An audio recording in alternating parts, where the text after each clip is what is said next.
Mgomo huu ulipata shinikizo kwa baadhi ya viongozi. Kwanza, kuto-kupeleka taarifa za vikao tunavyofanya ndani ya wilaya, kurejesha kwa watu wanaoongoza. Hatimaye jana ikaanza kampeni ya kufanya mgomo.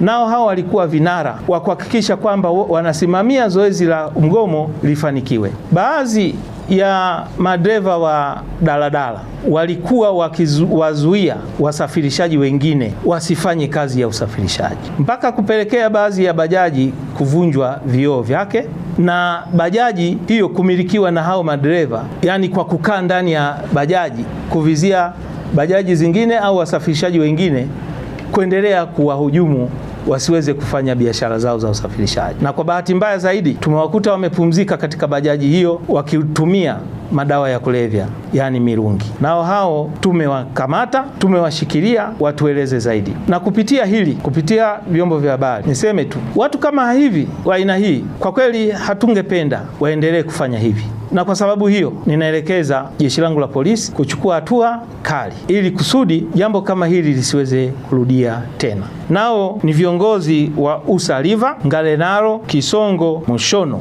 na Mrombo.